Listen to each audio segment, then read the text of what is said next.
Missing terms, heading डालिएगा missing terms. और सबसे पहला टॉपिक रहेगा आज का missing terms, followed by coding decoding. और उसके बाद मैं मैथ्स के दो इंपॉर्टेंट टॉपिक को उठाऊंगा आज। एक रहेगा आपका जिसमें सबसे ज्यादा फरमाइश थी बच्चों की, टाइम एंड वर्क, इस पे दिक्कत हो रहा है तो टाइम एंड वर्क को मैं उठाऊंगा। और दूसरा मैं उसी से रिलेटेड पाइप्स एंड सिस्टम को उठाऊंगा। तो आज के इस कम समय में हम इतने टॉपिक टारगेट कर सकते हैं, ठीक है।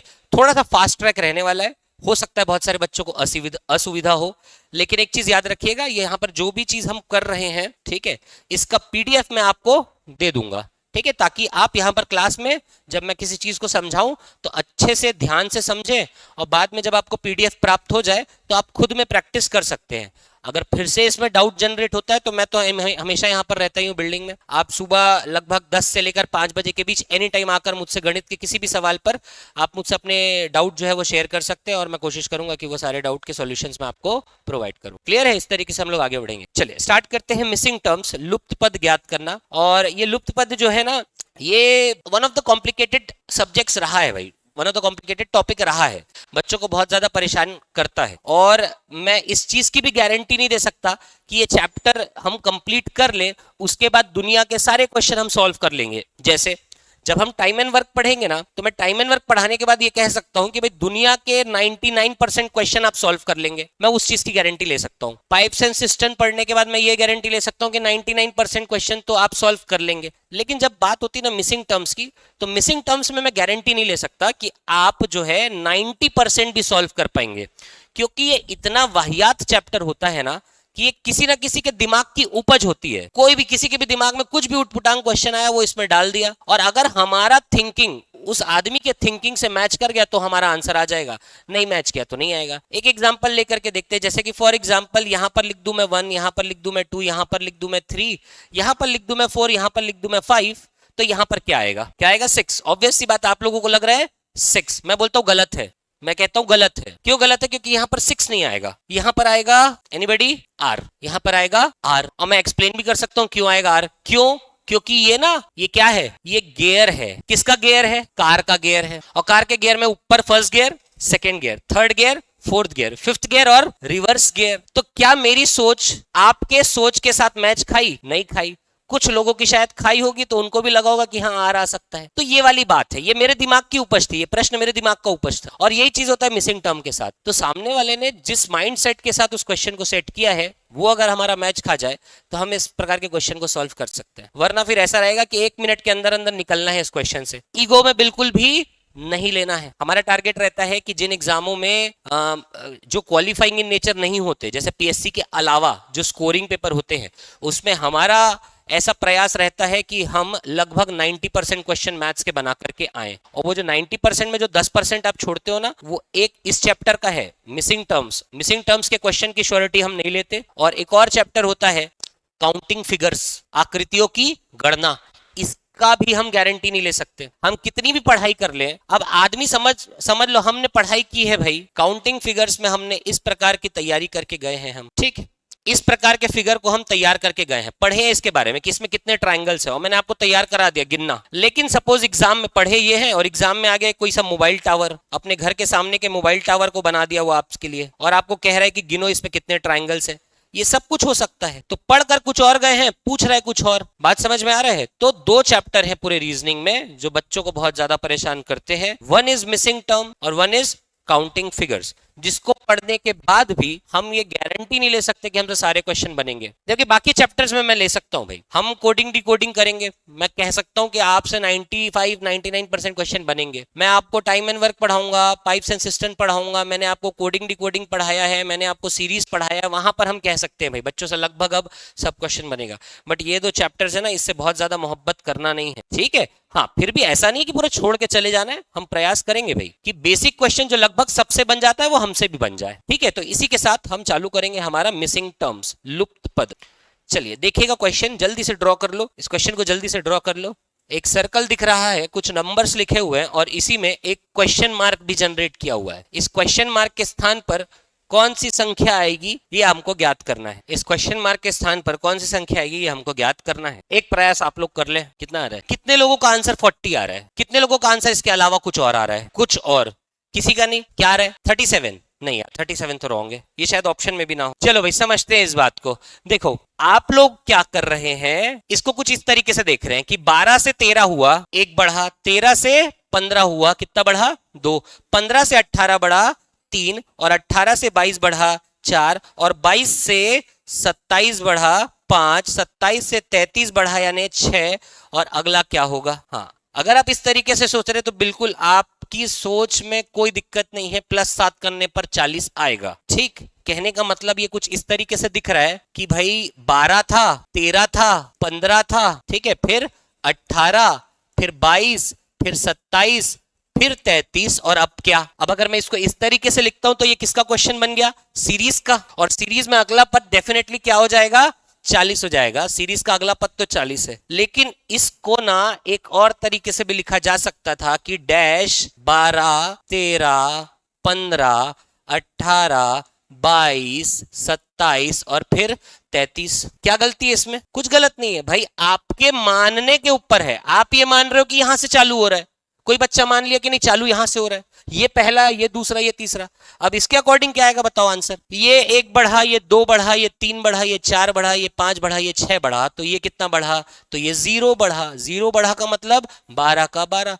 तो इस प्रकार के क्वेश्चन के हमेशा दो आंसर निकलेंगे, या तो आंसर होगा हमारा 12 या तो आंसर होगा हमारा 40। अब सब कुछ निर्भर करता है आपके दिए गए विकल्प के साथ कि भाई आपके ऑप्शन में क्या दिया है। क्या आपके ऑप्शन में 12 है, that will be your right answer. क्या आपके ऑप्शन में 40 है, that will be your right answer. 12 और 40 दोनों हो, यह संभव नहीं है, दोनों में से कोई एक होगा। और अगर दोनों अलग अलग ऑप्शन में दिया होगा तो फिर वो क्वेश्चन को हमको विलोपित कराना पड़ेगा। कहानी समझ में आया क्या। क्योंकि जब हम सर्कल के क्वेश्चन स्टार्ट करते हैं तो सर्कल में कोई भी स्टार्टिंग पॉइंट और कोई भी एंड पॉइंट नहीं होता। सर्कल कहीं से भी स्टार्ट हो सकता है, कहीं से भी एंड हो सकता है। कहानी समझ में आया आप लोगों को। तो इसका आंसर 12 या 40 दोनों हो सकता है, दैट विल डिपेंड अपॉन कि आपका ऑप्शन क्या दिया हुआ है। क्लियर है, कुछ सीखा आपने इससे, हड़बड़ाना नहीं है, ठीक है, आराम से पैटर्न याद रखिएगा। नेक्स्ट आगे बढ़ते हैं, अगला देखिएगा। गिवन स्टेटमेंट पढ़ना बहुत इंपॉर्टेंट है भाई, जो भी स्टेटमेंट आपको दिया हुआ है वो पढ़ना बहुत इंपॉर्टेंट है। What is the value of A and be in the given diagram. दिए गए रेखा चित्र में ए और बी का मान बताएं। ए और बी का मान बताएं, ए और बी का मान बताएं। ऑब्जर्व करें, ध्यान से देखें, कुछ तो क्लिक करेगा आपको। एकदम इंटेंसिवली दिमाग नहीं लगाना है भाई, बहुत ज्यादा। 4 तो 2 का स्क्वायर है, 36 तो 6 का स्क्वायर। अभी शुरू में नहीं, एकदम शुरू में ना बेसिक रखिए। पहले 4 देखिए कितने नंबर्स दिए गए हैं, किस प्रकार के नंबर दिए गए हैं, 4, 80, 36, 61, 5, 24। और दिमाग लगा के एक बार प्रयास करें। किसी का आंसर आया, क्या आया, कितने लोगों का आंसर ए है, ऑप्शन ए है, हाथ ऊपर करे, अच्छे से हाथ ऊपर करे भाई, हाथ नीचे करे। कितने लोगों का ऑप्शन बी है, अच्छे से हाथ ऊपर करो, बी है, वेरी गुड। जिनका बी आया है that is the correct answer, जिनका ए आया है गलत आंसर है। क्यों गलत है, मेजोरिटी का गलत है। और देखो ये जितने बाद में जो हाथ उठे ना ऑप्शन बी के लिए, इन्होंने क्या किया, इन्होंने ध्यानपूर्वक क्वेश्चन को पढ़ा है। ऐसा नहीं कि आप लोगों के आंसर में बहुत डिफरेंस है, नहीं, इन्होंने क्वेश्चन को ध्यानपूर्वक पढ़ा है। जो ऑप्शन ए बोल रहे हैं ना, उन्होंने बी और ए का वैल्यू बताया है, आप ध्यान दो। और क्वेश्चन क्या पूछा है, ए और बी का वैल्यू। क्या बोला क्वेश्चन, पढ़ो, किसका किसका चाहिए, ए और बी। तो पहले साइड में लिख लो, ए का वैल्यू चाहिए और बी का वैल्यू चाहिए। और क्वेश्चन दिखा क्या रहा है कि बी का वैल्यू और ए का वैल्यू, और इसी तरीके से आप आंसर ला रहे हो और ये ऑप्शन ए टिक कर रहे हो।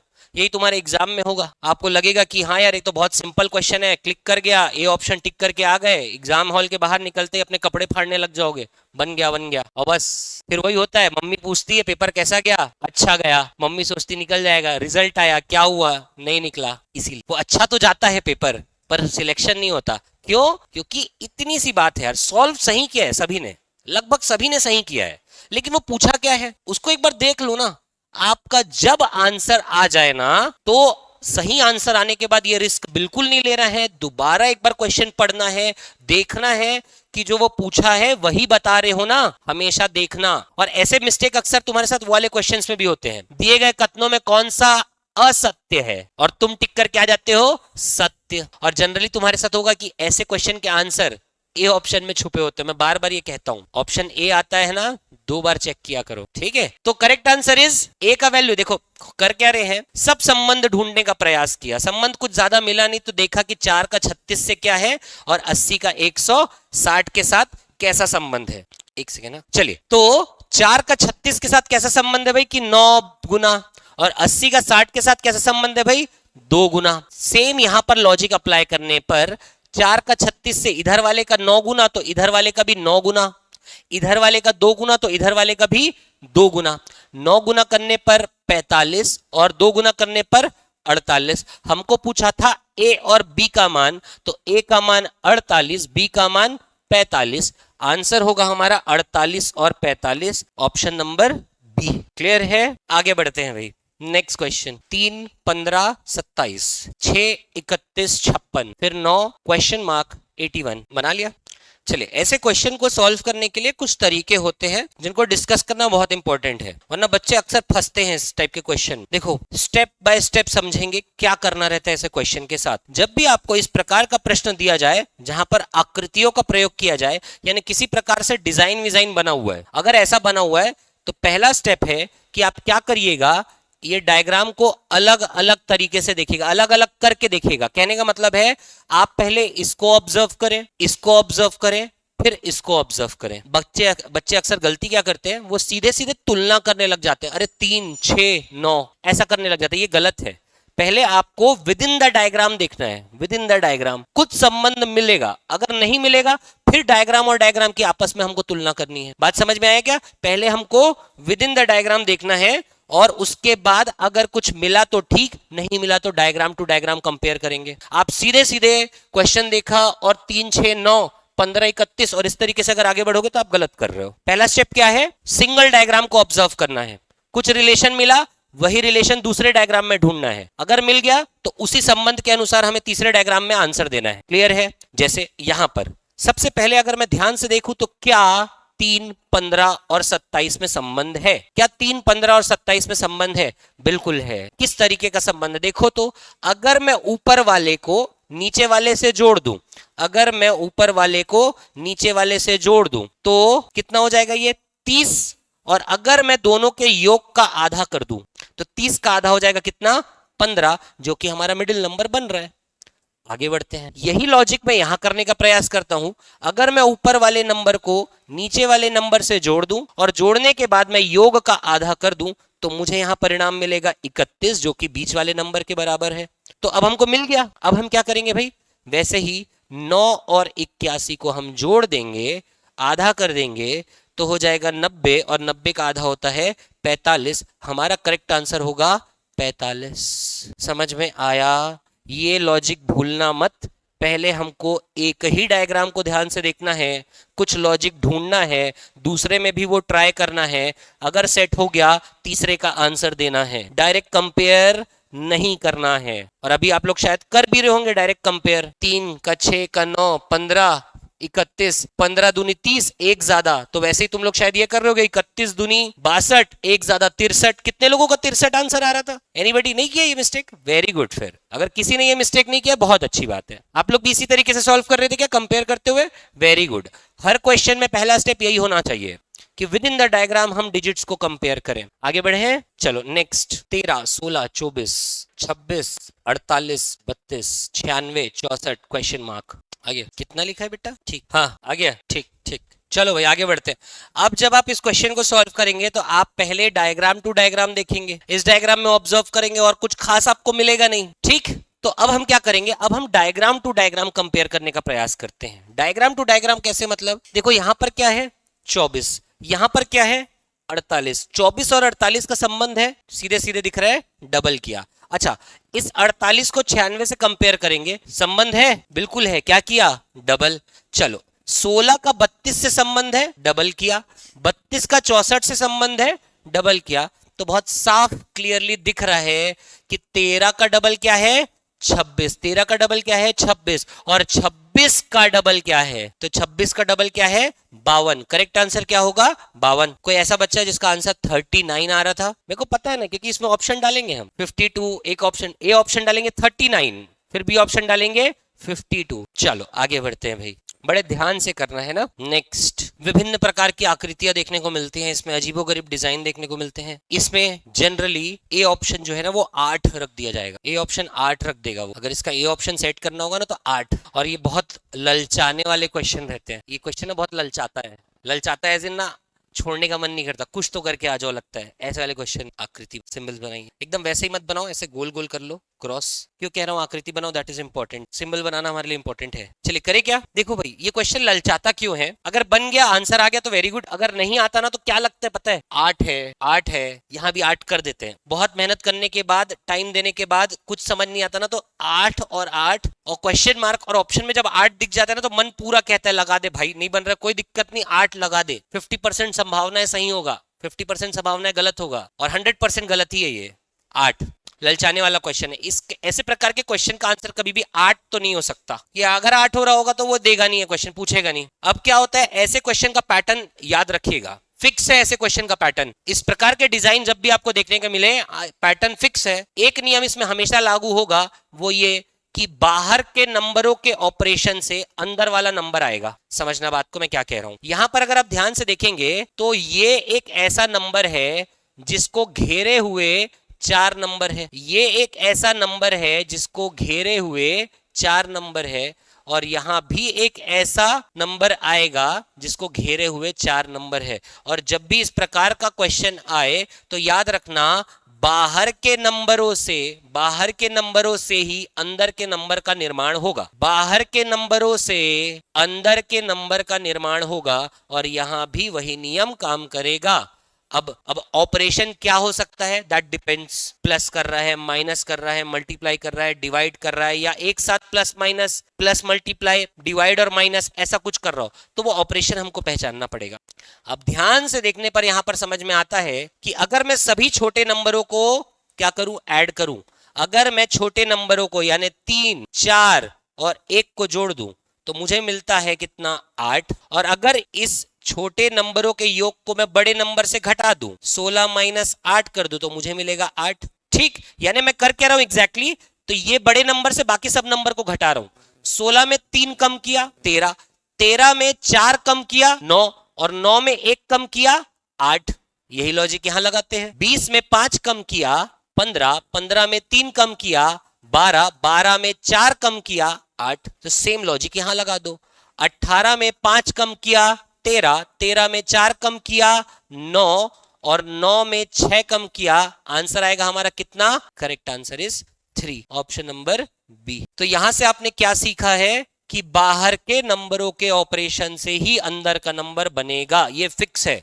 अब ऑपरेशन क्या होगा वो क्वेश्चन टू क्वेश्चन डिफर करेगा, बदलेगा। इस टाइप की आकृति दिखी जहां पर एक नंबर को घेरे हुए अनेक नंबर है, बाहर के नंबर के ऑपरेशन से ही अंदर का नंबर बनता है। ठीक है, हम आगे बढ़ रहे हैं। नेक्स्ट क्वेश्चन देखो, फिर से वही चीज दिख रही है। अगला क्वेश्चन आपको फिर से वही चीज दिख रहा होगा कि एक ऐसा नंबर है जिसको घेरे हुए बहुत सारे नंबर है, तो तरीका वही रहेगा हमारा कि बाहर के नंबर के ऑपरेशन से अंदर का नंबर बनेगा, बाहर के नंबर के ऑपरेशन से अंदर का नंबर बनेगा। बीच में क्वेश्चन मार्क है, इस बार बीच में क्वेश्चन मार्क। ऐसा डरना नहीं, जहां क्वेश्चन मार्क हो उसको सबसे लास्ट में देख, जहां पूरे डेटास दिए हैं उसको पहले देखेंगे। पहले ये देखो, फिर ये देखो, लास्ट में ये देख। ठीक है, चलो, बाहर के नंबर के ऑपरेशन से अंदर वाला नंबर बनेगा। कितने लोगों का आंसर आ गया, बहुत बढ़िया। जिनका नहीं आया 1 मिनट और दे रहा हूं मैं, आ जाएगा। बाहर के नंबर के ऑपरेशन से अंदर का नंबर बनेगा। ठीक ठीक ठीक, जब आपका आंसर आ जाता है ना तो आपको पता होता है कि हाँ एकदम सही है, गलत कैलकुलेशन मिस्टेक है बेटा, चेक कर। चलो करें, बाहर के नंबर के ऑपरेशन से अंदर का नंबर बनेगा। बाहर के नंबर है 5, 3 और 4। ऐसा क्या करें इसके साथ कि हमें 19 मिले, तो ऑब्वियस सी बात है, ऐड कर रहा होगा या मल्टीप्लाई कर रहा होगा। बढ़ रहा है ना, अंदर बड़ा नंबर है, बाहर के ऐसे नंबर है छोटे नंबर, तो छोटे नंबरों के साथ क्या किया जाए कि बढ़ जाए, ऐड करोगे या मल्टीप्लाई करोगे।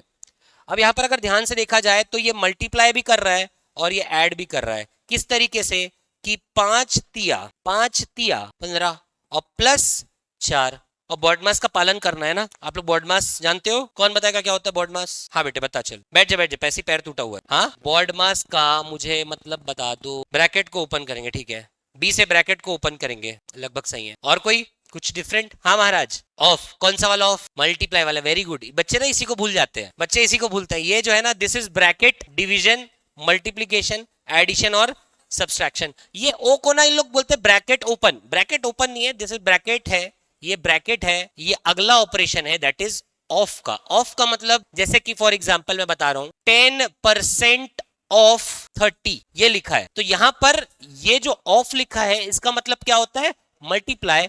और यही वाला ऑफ जो आपको बोर्ड मास में नियम के रूप में देखने को मिलता है कि हमको पहले क्या सॉल्व करना है, ब्रैकेट, और अगर उसके अलावा ऑफ आ रहा है, ऑफ मतलब ओ एफ वाला, हिंदी में जिसे कहते हैं का, कोष्टक, ब्रैकेट हो गया कोष्टक, ओ हो गया का, ये का, और गणित में का मतलब होता है मल्टीप्लाई। ठीक है, तो हम जब इस प्रकार के क्वेश्चन को सॉल्व करेंगे तो बॉड मास नियम का पालन करना है भाई। ठीक है, बॉड मास की धज्जियां मत उड़ा देना जैसे अक्सर आप लोग करते हैं। चलो भाई इधर देखा जाए तो पहले क्या हो जाएगा, मल्टीप्लाई, तो 5 तिया 15, धन 4 कितना हो गया 19, अंदर मिल गया 19। इधर आ जाते हैं, 6 चौक 24 धन 5, 6 चौक 24 धन 5 कितना आ गया 29, यहां मिल गया। तो ठीक उसी प्रकार 7 पंचे 35 धन 6 कितना आ जाएगा 41, करेक्ट आंसर होगा 41। बाहर के नंबर के ऑपरेशन से अंदर का नंबर आएगा। क्लियर है, समझ में आ रहा है थोड़ा बहुत? चलो भाई आगे बढ़ते हैं, नेक्स्ट क्वेश्चन देखो। बाहर के नंबर के ऑपरेशन से अंदर वाला नंबर आएगा, रिलेटिवली इजी क्वेश्चन है, सबसे बनना चाहिए। माइनस लिखिए क्या है, 280 है बस। ठीक ठीक, मिटाकृति बना, डिजाइन डिजाइन, ठीक ठीक। 2 नहीं 80 है, होगा ना, 60 की 80 है। ठीक ठीक ठीक ठीक, 280 is the right answer, 280 is the correct answer. मैंने बताया ये सबसे बनेगा। मैं बहुत सारे बच्चों को देखता हूँ कि वो ना अपने कॉपी को मैथ्स में वो अपने कॉपी को ना बहुत डेकोरेट करने का सोचते हैं, डेकोरेट एज इन सजाने का सोचते हैं, और इस चक्कर में ना वो अटेम्प्ट नहीं कर रहे हैं क्वेश्चन। देखो अगर अटेम्प्ट नहीं करोगे ना गणित में, अटेम्प्ट बोल रहा हूँ मैं, सही बनाने नहीं बोल रहा हूँ, अटेम्प्ट मतलब प्रयास करना, और प्रयास करने में सही भी बन सकता है और गलत भी बन सकता है। तो आपको प्रयास करना अनिवार्य है भाई, करना ही है। अगर आप नहीं कर रहे हो, अगर आप ये सोच रहे हो कि यार पन्ना खराब होगा, ये होगा, आपका मैथ्स अच्छा नहीं हो पाएगा। ठीक है, एक छोटा सा एग्जांपल बताता हूँ आपको, और शायद आपने ये चीज पहले सुनी होगी मेरे किसी वीडियो में, अगर आपने देखा होगा तो। मैं हर क्लास में ये बात बोलता हूँ विच इज वेरी इंपॉर्टेंट। एक होता है मर्फी का नियम, आप जानते हैं क्या मर्फी लॉ? नहीं। इंटरस्टेलर मूवी कितने बच्चों ने देखा है? इंटरस्टेलर, क्रिस्टोफर नोलैन की डायरेक्शन है इंटरस्टेलर, बहुत अच्छी मूवी है। उसमें ना वो एक जो मेन हीरो है वो एक्चुअली में स्पेसशिप को उड़ाता है, वो ठीक है, वो पायलट जैसा रहता है। उसकी बेटी का नाम रहता है मर्फी, वो अपनी बेटी का नाम रखता है मर्फी, और उसकी बेटी उसको बोलती है कि पापा आपने मेरा नाम इतना मनहूस क्यों रखा है? मुझे वहां से ये क्रेज हुआ कि भाई मर्फी नाम मनहूस क्यों है। प्रोडक्ट भी आते हैं मॉर्फी रिचर्ड्स के, ये मिक्सर ग्राइंडर का एक प्रोडक्ट है मॉर्फी रिचर्ड्स, बहुत सारे किचन अप्लायंसेस बनाता है। तो मेरे को ये जिज्ञासा हुई जानने की कि उसने ये डायलॉग क्यों बोला है कि मर्फी नाम दुनिया में मनहूस क्यों है। फिर पता चला कि मर्फी का एक लॉ होता है, और मर्फी का एक लॉ होता है जो कि वाकई में सबसे मनहूस लॉ है दुनिया का, जो ये कहता है कि अगर किसी चीज के फेल होने की इतनी सी भी संभावना है, इतनी सी की भी मतलब 0.001% भी चांस है किसी चीज के फेल होने का, तो वो डेफिनेटली फेल होगा। ये है मर्फी लॉ। क्या लॉ? मर्फी लॉ, समझना भाई, MURPHY। मर्फी का लॉ ये कहता है कि अगर दुनिया में किसी भी चीज के नहीं होने की संभावना या फेल होने की संभावना, दुनिया में फेल होने की संभावना 0.01% भी है, तो वो चीज डेफिनेटली फेल होगा। जैसे कि अभी क्लियर नहीं हो रहा, जैसे तुम रास्ते से आते जाते हो, तुम अपने घर से कोचिंग आते जाते हो, अगर इतना सा भी चांस है कि तुम्हारा एक्सीडेंट होगा, तो डेफिनेटली इस 2 साल में कोचिंग में आते जाते तुम्हारा एक्सीडेंट होगा। ठीक है, अगर किसी काम को करते हुए तुम्हारे मरने की संभावना है और वो काम तुम लगातार करते जाओ, तो डेफिनेटली तुम्हारी उस काम के चलते मौत होगी। This is Murphy law. सुनने में है ना मनहूस बहुत? अरे हाँ या ना, है मनहूस है। लेकिन इसी का उल्टा होता है यीफ्रम्स लॉ, इसी का उल्टा होता है यीफ्रम्स लॉ। यीफ्रम मतलब इसी का नाम को उल्टा करो, YHPRUM, यीफ्रम लॉ। अब मर्फी तो एक व्यक्ति था जिसने ये लॉ देकर के चले गया, लेकिन कुछ ऑप्टिमिस्ट भी होते हैं दुनिया में जो हर चीज में पॉजिटिविटी ढूंढते हैं। उन्होंने इस लॉ को उल्टा कर दिया और बोले यीफ्रम्स लॉ। यीफ्रम लॉ ये बोलता है कि अगर किसी चीज को सक्सेस होने के लिए 0.001% के भी चांसेस है ना, तो वो डेफिनेटली सक्सेस होगा। जैसे अगर तुम्हारे डिप्टी कलेक्टर बनने के या एसआई बनने के या कुछ और बनने के अगर 0.01% चांस भी है, तो आप डेफिनेटली बनोगे, बशर्ते आप लगातार क्या करो, मेहनत करो। यीफ्रम ने बोला कि कोई काम के फेल होने की अगर 0.01% संभावना है तो वो होगा फेल, और यीफ्रम बोलता है कि अगर कुछ भी चांसेस है आपके सक्सेस होने का, 0.01% भी चांस है, तो डेफिनेटली होगा, बस आपको लगातार बने रहना। आप लोगों ने अपने आसपास देखा होगा, आपने अपने स्कूल कॉलेज अब बचपन से लेकर अभी तक ये ऑब्जर्व किया होगा कि कुछ आपके ऐसे दोस्त यार थे जो आपसे कहीं आगे निकल चुके हैं अभी, लेकिन वास्तविकता में वो आपसे कमजोर थे। आप बचपन से उनको देख रहे थे, आप उनसे ज्यादा अच्छा नंबर ला रहे थे, आप हर एक्टिविटी उनसे बेटर कर रहे थे, बट अभी करेंटली वो आपसे इस दुनिया में बेहतर कर रहे हैं, शायद वो अब तक कमाने लग गए हैं, आपसे ज्यादा पैसा अर्न करते हैं, उनकी नौकरी लग गई। ऐसा क्यों हुआ जबकि आप ज्यादा इंटेलिजेंट थे? तो यहां पर रीजन है यीफ्रम का। यीफ्रम कहता है ना लगातार करते रहो। वो सक्सेस क्यों पा गए? क्योंकि वो लगातार करते रहे। और आप क्यों अभी तक यहाँ पर बैठे हो? क्योंकि आप सिर्फ सोचते बैठे हो। आप जिस दिन लगातार करने लग जाओगे, मेहनत करने लग जाओगे और 0.01% भी चांस है, तो यूफ्रम कहता है कि यू विल सक्सीड। यही तो एक रीजन होता है कि जो बच्चे लगातार 2 साल 3 साल 4 साल तक डिप्टी कलेक्टर के लिए लगन से मेहनत करते रहते हैं, एक ना एक दिन उनका सिलेक्शन हो जाता है। ये यूफ्रम का लॉ है। कायनात जुट जाएगी तुमको डिप्टी कलेक्टर बनाने में, तुम बस लगे रहना, छोड़ना मत। तुम अगर छोड़ दोगे और ये सोचोगे कि नहीं यार अब नहीं हो पा रहा है, तो नहीं, वहां पर तुम्हारा फिर यूनिवर्स भी साथ छोड़ देगा। The only thing you need to do is be continuous, be disciplined. Disciplined way में ना कंटिन्यूअसली वर्क करते जाओ, फल की चिंता मत करो, प्रोग्रेस मत देखो अपना, कितना विकास हो रहा है कितना विकास नहीं हो रहा है, छोड़ो। एक एक दिन करके, आज पढ़ना है आज पढ़ो सो जाओ, नेक्स्ट डे फिर आज पढ़ना है पढ़ो सो जाओ, फिर पढ़ो सो जाओ, करते रहो। ये मत सोचो कि सिलेक्शन कब होगा। यूफ्रम के लॉ को याद रखना, 1% भी चांस है, you will 100% succeed in that exam. बात समझ में आ रहा है? और यही चीज मैं तुमको समझा रहा हूं कि तुम अपने कॉपी में अगर लगातार प्रयास करते रहोगे, एफर्ट करोगे, तो एक ना एक दिन ये होगा कि तुम्हारे प्रयास करते करते एक बार में आंसर आएगा। अभी नहीं आ रहा होगा, इसका मतलब ये नहीं कि कॉपी को सजा धजा के रखना है, कॉपी के डेकोरम को मेंटेन करना है। अरे ऐसी की तैसी कॉपी की फाड़ के फेंक देना, ऐसे 10 कॉपी खरीद लोगे तुम। लेकिन ये मत सोचो कि कॉपी का नीट एंड क्लीनलीनेस बिगड़ रहा है, गंदी दिखेगी। कोई तुमको आकर के उसके लिए क्या होगा, ज्यादा ज्यादा 1-2 लोग तारीफ कर देंगे, अच्छी राइटिंग है, मस्त कॉपी है, लेकिन क्या उससे नौकरी मिलेगा, सैलरी मिलेगा? किससे मिलेगा? प्रैक्टिस करने से, क्वेश्चन सॉल्व करने से। तो जितने लोग जो रंग बिरंगे पेन से, है ना, होते हैं, कई लड़के भी होते हैं, लड़कियां ज्यादा होती हैं, 3-4 पेन उंगली में फंसा के अलग अलग वो कर रहे हो, इससे कुछ नहीं मिलने वाला यार। आप अल्टीमेटली बहुत सारे एग्जाम में आपको सिर्फ एक ही कलर का पेन अलाउड है। कितने कलर का पेन अलाउड है? कौन सा एग्जाम में 2 कलर के पेन अलाउड है बताओ? कौन से? किसी में नहीं। तो एक पेन पकड़ो ना, एक पेन पकड़ो, एक पेन से प्रेजेंटेशन अच्छा करो। रख रही है, एक पेन पकड़ो बेटे, एकदम गारंटी बोल रहा हूं मैं। एक पेन पकड़िए, एक पेन से काम करिए अपना, क्योंकि यही एक पेन आपको सिलेक्शन दिलाने वाला है। मल्टीपल पेन मार्कर वार्कर नहीं। That is a different thing कि आप क्या करते हो, रिवीजन करते टाइम आप ऐसी चीजों को हाईलाइट कर देते हो जो आपको, वो अलग चीज है बेटे। वो जो तुम भूल रहे हो उसको अलग से हाईलाइट करके रखो कि इस पॉइंट को याद रखना। That is a different. बस मैं अभी क्लास में बोल रहा हूँ कि बहुत ज्यादा डिजाइन विजाइन पे ज्यादा ध्यान मत दो, फोकस करो प्रैक्टिस करने में, एफर्ट लगाने में। क्लियर है?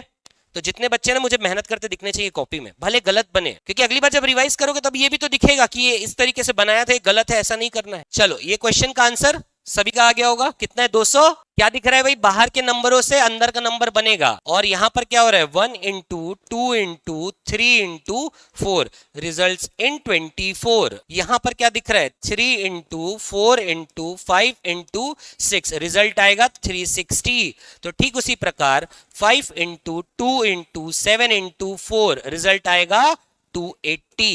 कितने बच्चों से ये नहीं बना? कोई बात नहीं।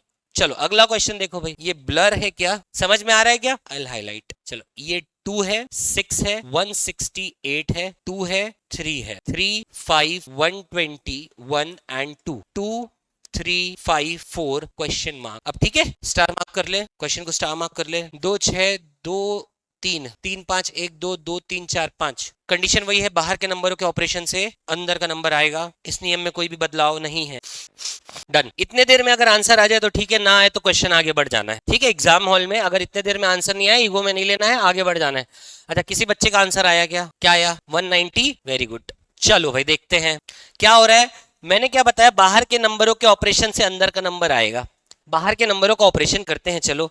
और ऑपरेशन अगर आप करोगे तो आपको क्या मिलेगा देखना। यहां पर क्या हो रहा है? 2 6 2 और 3 है। मल्टीप्लाई अगर करें तो मल्टीप्लाई करने पर 2 2 जा 4 3 जा 12 6 जा 72 मिल रहा है। कितना मिल रहा है? 72। कहीं से भी आसपास नहीं है वो 168 के। डबल भी कर दूंगा तो 144 होता है, बिल्कुल भी आसपास नहीं। और ट्रिपल उससे बहुत ज्यादा है।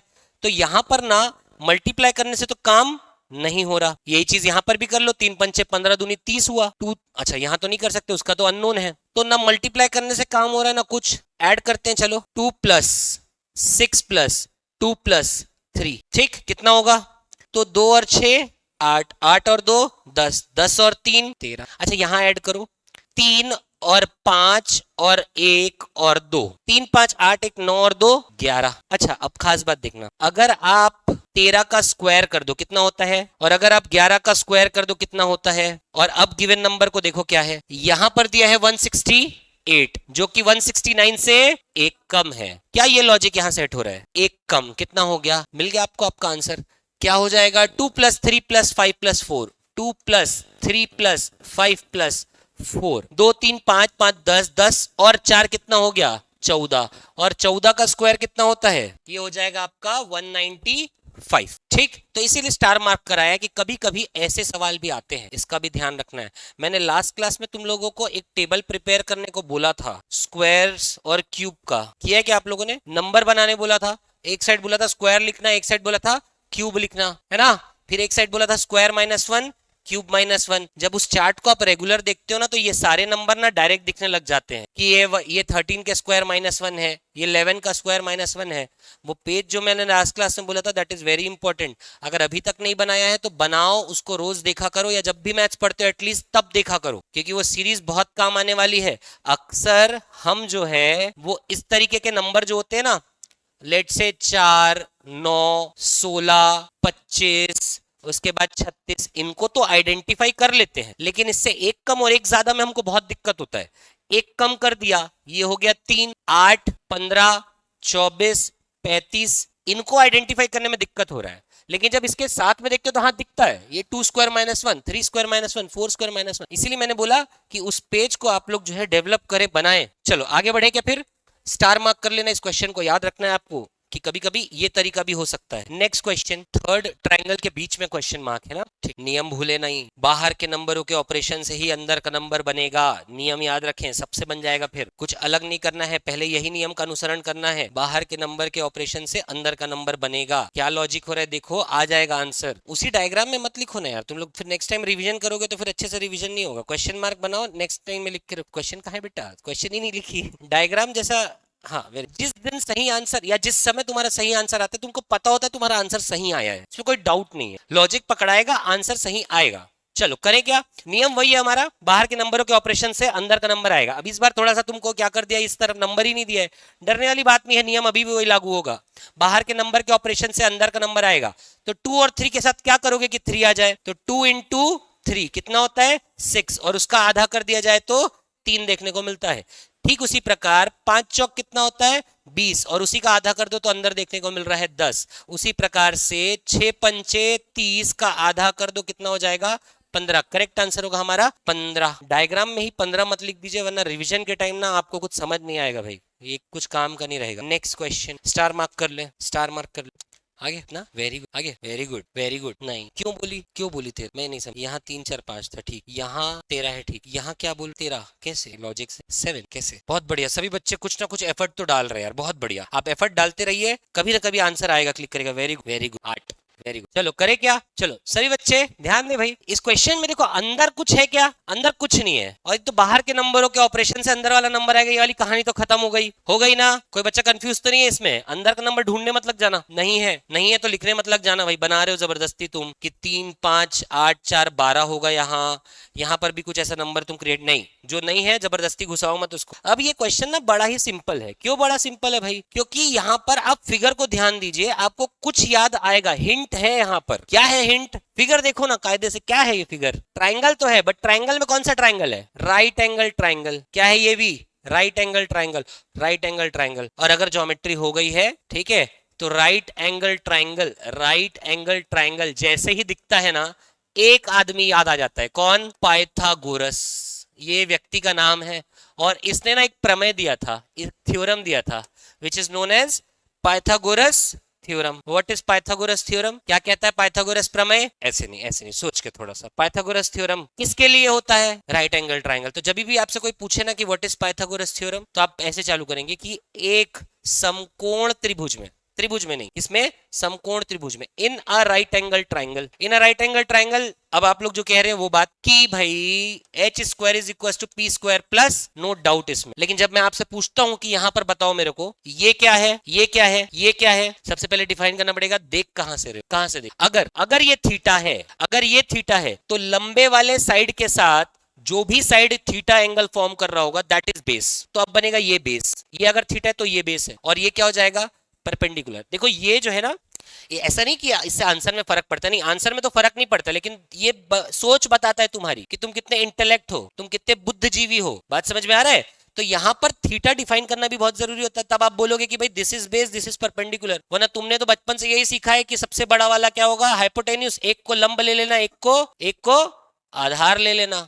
और इसी के कारण मैथ्स में आज तक पकड़ नहीं बन पाई है, क्योंकि बचपन वाले टीचर ने स्कूल में बहुत डिटेलिंग से पढ़ाया नहीं। बट कब लंब लेना है, कब आधार लेना है, that depends upon theta. Theta किसके साथ ले रहे हो, लंबे वाले साइड के साथ जो भी एंगल थीटा पे आ रहा होगा that will be your base, उसके सामने वाला हो जाएगा लंब। और अगर थीटा यहां पर है, अगर थीटा यहां पर है, तो लंबे वाले साइड के साथ ये वाला हो जाएगा बेस और सामने वाला हो जाएगा परपेंडिकुलर, ये हो जाएगा हाइपोटेन्यूज। और बस और कुछ नहीं हो रहा है, ये पाइथागोरस ट्रिपलेट्स है, ये सारे के सारे क्या है, पाइथागोरस ट्रिपलेट्स है। पाइथागोरस ट्रिपलेट्स है मतलब अगर आप ध्यान से देखेंगे तो यहां पर 3 का स्क्वायर प्लस 4 का स्क्वायर ही बराबर है किसके, 5 के स्क्वायर के। यहां पर भी सेम लॉजिक है, 5 का स्क्वायर प्लस 12 का स्क्वायर बराबर है 13 के स्क्वायर से। तो यहां पर इसको मान लेते हैं, x का स्क्वायर ले लिया, तो x का स्क्वायर प्लस 15 का स्क्वायर बराबर होगा 17 के स्क्वायर से। x का square plus 225 will be equal to 289. x का square will be equal to 289 minus 225 will be equal to, आप क्या करते हो, पीछे पन्ने में जाते हो, माइनस करते हो, 64 आता है, और जैसी 64 आता है तुम ऑप्शन देख लेते हो, ए ऑप्शन 64 टिक करके आते हो, बाहर निकलते फिर से कपड़े फाड़ने लग जाते हो, बन गया सही। गलत है, सही आंसर होगा, क्योंकि अभी किसकी वैल्यू आई है, एक्स स्क्वायर की। आगे उसका रूट भी तो करना है, under root of 64। Correct answer will be 8। बात समझ में आया क्या? आगे बढ़ते हैं नेक्स्ट क्वेश्चन। तो कभी कभी इस टाइप के मैथमेटिकल रिलेशंस पर भी क्वेश्चन आ जाता है। ये 3 डिफरेंट फिगर है, नोट करें। पिछले क्वेश्चन को जिन बच्चों से नहीं बना प्लीज स्टार मार्क कर ले। क्लास में आपसे जो क्वेश्चन नहीं बन रहा है ना, स्टार मार्क करते चलना है, ताकि रिविजन जब आप करें तब आप ये उम्मीद करें कि आपसे एक बार में वो क्वेश्चंस बन जाए।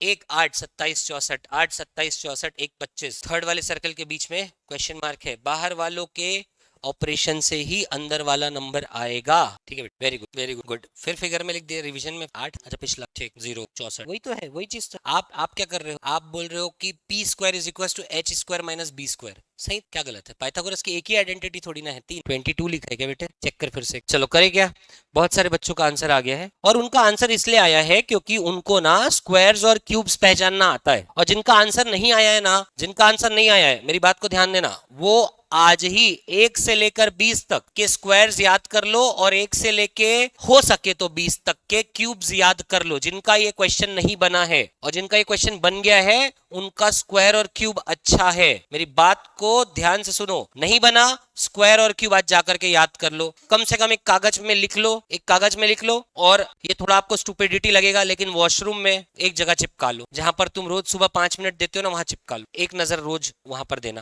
मैंने ये किया था बचपन में, जब मेरे को याद, इट वर्क्स। उसको रोज सुबह 5 मिनट, उस टाइम पर आप कुछ नहीं कर, देख लो ना बस, पेट भी बहुत अच्छे से साफ हो जाएगा। क्लियर है?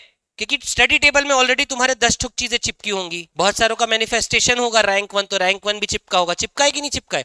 कितने लोगों के स्टडी टेबल में उनका रैंक चिपका है? हाथ ऊपर करें, अच्छे से हाथ ऊपर करो। हाँ, बहुत जरूरी है मैनिफेस्टेशन। आजकल सारे टॉपर बात करते हैं यार इस चीज की। मैनिफेस्ट करो, बार बार बोलो, आपस में जब बात करते हो तो लोगों को बताया करो मैं सीजीपीएससी की तैयारी कर रहा हूं और देख लेना मेरा रैंक 1 आएगा। इसी को तो बोलते हैं मैनिफेस्ट करना। यूनिवर्स तुम्हारे लिए पूरे पॉजिटिव एनर्जी तुम्हारे दिमाग में डालेगा जब तुम मैनिफेस्ट करना स्टार्ट करते हो। इट रियली वर्क्स यार, मैनिफेस्टेशन ना बहुत अच्छा काम करता है। वरना आप जा करके यूट्यूब वगैरह में सर्च करिएगा, how does manifestation work, cosmic energies कैसे तुम्हारे लिए सपोर्ट करने आ जाती हैं जब तुम मैनिफेस्ट करते हो। और अगर तुम गलती से बोलते हो यार मेरे से नहीं हो पाएगा नहीं हो पाएगा, तो तुम्हारा दिमाग तुमको उसी डायरेक्शन में लेकर के जाएगा। यूनिवर्स भी तुम्हारे लिए कोई पॉजिटिव एनर्जी नहीं छोड़ने वाली। तो मैनिफेस्ट करना इंपॉर्टेंट है। जहां भी पढ़ते हो ना, वहां पे अपना रैंक वैंक लिखो, आई विल सक्सीड बार बार बोलो, काम करता है, इट वर्क्स। टॉपर बोलते हैं आजकल के, मैंने मैनिफेस्ट किया था। चलो आ जाओ इधर। तो जब आप देखते हैं यहां पर, तो नंबर आपको कुछ विशेष प्रकार के दिख रहे हैं। This is 1, nothing special. 8 27 64, जैसे ये 27 64 दिखता है तब क्लिक करता है। What is 64? ये है 4 का क्यूब। तो ये व्हाट इज 27? 3 का क्यूब। अच्छा, अब 8 भी दिखने लग गया, 2 का क्यूब। और व्हाट इज 1? 1 का क्यूब। तो क्या दिख रहा है? 1 का क्यूब, 2 का क्यूब, 3 का क्यूब और 4 का क्यूब। अंदर क्या दिख रहा है? 10। और ये कैसे मिला? 1 + 2 + 3 + 4 इज 10। अच्छा, क्या ये लॉजिक यहां सेट होता है? वही नंबर दिख रहे हैं फिर से, ये है 3 क्यूब, ये है 4 क्यूब, ये है 5 क्यूब और ये है 2 क्यूब। और अब अगर आप देखें तो अंदर दिख रहा है 14 which is nothing but 2 plus 3 plus 4 plus 5, 2 3 5 4 9 5 14 दिख गया। तो यहां पर भी क्या हो रहा होगा, सेम चीज, 6 का क्यूब, 5 का क्यूब, 4 का क्यूब, 3 का क्यूब। तो 3 प्लस 4 प्लस 5 प्लस 6 बराबर हो जाएगा 3 4 7 5 12 6 18। ठीक है, आगे बढ़ते हैं। फिर थोड़ा हमको टाइम अपना बढ़ाना पड़ेगा ना। चलो ये देख लो, ये किस में आया है, CGSI 2023, लास्ट टाइम तुम्हारे उसमें आया है। दिए गए आरेख में लुप्त पद ज्ञात कीजिए। इससे भयंकर भयंकर क्वेश्चन बना करके आए हो, ये पूरी जनता से बन जाना चाहिए भाई, पूरी क्लास से बन जाना चाहिए। NLU question mark. अब एक चीज, जब भी तुमको मिसिंग टर्म्स के क्वेश्चन में इंग्लिश अल्फाबेट मिले तो पहला काम आपको ये करना है कि उनके पोजीशन वैल्यू आपको लिख लेने हैं भाई। पोजीशन वैल्यू का मतलब एन का स्थान अंग्रेजी वर्णमाला में बाएं ओर से कहां पर आता है, 14वां। एन का पोजीशन 14th है। मैंने ये तुम लोगों को लास्ट क्लास में बताया था ना कैसे हमको अल्फाबेट सीरीज लिखना है, ए से एम तक लेफ्ट टू राइट, एन से जेड तक राइट टू लेफ्ट। तो एन होता है 14, एल होता है 12 और यू होता है 21। अब एक बार इस क्वेश्चन को सॉल्व करने का प्रयास करें। आज जब भी इस प्रकार का प्रश्न आए तुरंत हमको क्या करना है, अल्फाबेट के पोजीशन वैल्यूज को लिखना है। इसी को कहते हैं डिसाइफर करना, डिकोड करना। कौन सा अल्फाबेट आएगा, क्यू। क्यों क्यू आएगा, क्योंकि ध्यान से देखने पर आपको ये समझ में आएगा एन हमारा कितना होता है, 14, एल होता है 12, यू होता है 21 और 14 जो है वो उसका निर्माण बाहर की संख्या, देखो अंदर की संख्या का निर्माण बाहर की संख्या, 6 प्लस 4 प्लस 4 14, वैसे ही 5 प्लस 6 प्लस 10 21, उसी प्रकार 4 1 7 12। तो यहां पर क्या हो जाएगा, 1 और 2 3, 3 और 14 17 और 17 एक रानी थी 17 साल की, क्यू फॉर क्वीन। बढ़ते हैं नेक्स्ट क्वेश्चन। ये क्वेश्चन भी तुम्हारे अभी किसी रीसेंट एग्जाम का ही है, मैं इसमें लिखना भूल गया हूं किसका है, बट ये एक रीसेंट एग्जाम का है। और तरीका कि अगर इंग्लिश अल्फाबेट आए तो सबसे पहले पोजीशन वैल्यू लिखना स्टार्ट करी, पोजीशन वैल्यू लिखना स्टार्ट। आ गया, वेरी गुड यार। क्या नाम है आप, हिमांशु डी नोटा। मैंने बताया था पोजीशन वैल्यू लिखें भाई, पोजीशन वैल्यू सबसे पहले पोजीशन वैल्यू। टी क्या होता है, वेरी गुड, टी होता है 20, पी क्या होता है 16, एल अच्छा ये कर लेते, एफ क्या होता है 6, बी क्या होता है 2, जेड क्या होता है 26 और वी कितना होता है, पहले पोजीशन वैल्यू लिखा। अब एक चीज देखो, अंदर क्या है, अंदर भी तो कुछ है ना, क्या है 4। और ये 4 का रिलेशन किस प्रकार का है भाई, कि अगर आप देखेंगे कि जो भी आपके अक्षर दिए हैं उनका अगर हम डिफरेंस इन पोजीशन देखें तो वो कितने का है, 4 का। 20 माइनस 16 कितना है 4, 6 माइनस 4 कितना है 2, 26 माइनस 4 कितना है 22। कोई भी बच्चा यहां पर देखो ध्यान से, एल कितना होता है 12, अब 4 का अंतर आना चाहिए। तो यहां कोई भी बच्चा अगर 8 लिख रहा है तो 8 का मतलब कौन सा हो जाएगा, एच ऑप्शन में, तो आंसर हो जाएगा नोटा।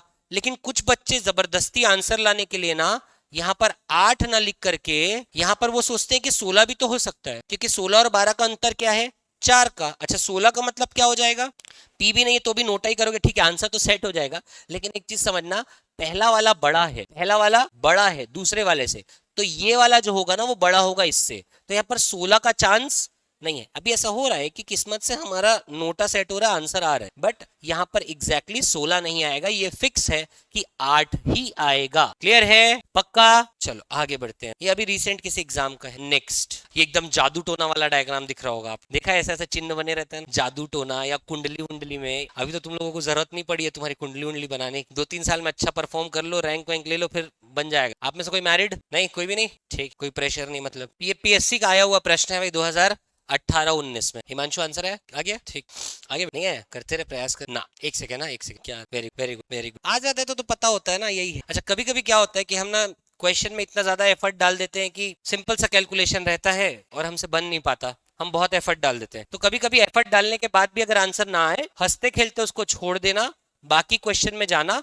फिर दोबारा रिविजिट करना। दोबारा रिविजिट करने से भी कभी कभी आंसर आ जाता है, अटके हुए प्रश्न आसानी से बन जाते हैं। अरे इतना सिंपल होता है, ये सब ट्रिक्स काम आती हैं एग्जाम में। कभी आप अटक जाओ ना किसी क्वेश्चन में लेके, चिल रहना, आगे बढ़ना, सारे क्वेश्चन पहले बना लो, उसके बाद फिर इसमें आना। इसका मतलब ये नहीं कि आप इसको ईगो में ले लोगे और कुछ ना कुछ हड़बड़ी में टिक कर दोगे, नहीं नहीं, छोड़ दो, नहीं बनाना एक बार में, छोड़ दो, बाकी बनाएंगे, वापस आएंगे। अब यहाँ पर अगर देखा जाए तो कोई बहुत बड़ा लॉजिक थोड़ी ना है यार। देखो क्या हो रहा है, बहुत सिंपल है। यहाँ एक नंबर है, यहाँ एक नंबर, यहाँ एक नंबर, यहाँ एक नंबर, और डायग्राम कुछ ऐसा बना है कि इस वाले बॉक्स में ये दोनों नंबर की एंट्री हो रही है। अच्छा 30 है और क्या है 12, जोड़ो 42, मिल नहीं रहा है कुछ। लेकिन अगर घटा दो तो घटा दोगे तो क्या हो जाएगा 18, अगर इनको घटाओगे तो कितना हो जाएगा, माइनस करोगे तो कितना आ जाएगा 18। और यहाँ कितना दिया है, संबंध है, क्या हो रहा है डबल। चलो इन दोनों को घटा दो, कितना आ जाएगा 2, और यहाँ क्या दिया है, संबंध है डबल। अच्छा इन दोनों का कितना हो जाएगा अंतर 21, और 21 का 42 से संबंध है डबल। अब आंसर क्या आएगा, अंतर 5, डबल करो 10।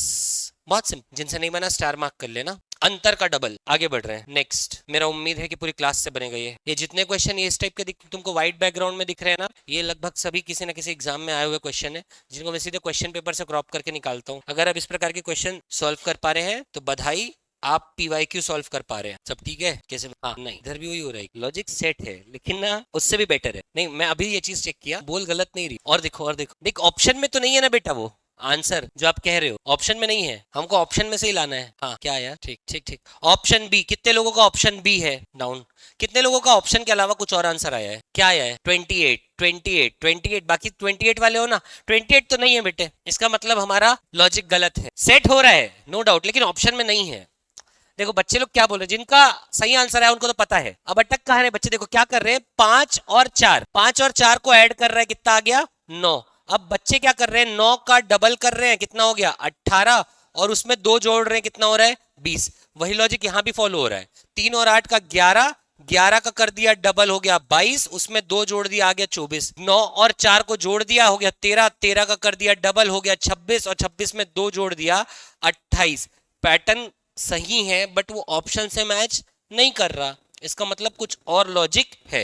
और वो लॉजिक क्या है, तो लॉजिक बहुत सिंपल है बेटे, एक बार ऐड कर रहा है आंसर लिख रहा है, एक बार मल्टीप्लाई कर रहा है आंसर लिख रहा है। जैसे 20 जब आप देखते हो तो आपको पता चल जाता है वो 5 और 4 का गुणा है, और 9 क्या है 5 और 4 का योग है। यहाँ पर भी 3 और 8 का योग है 11, 3 और 8 का योग है 11, और वहीं पर अगर आप देखोगे तो 3 और 8 का गुणनफल है 24।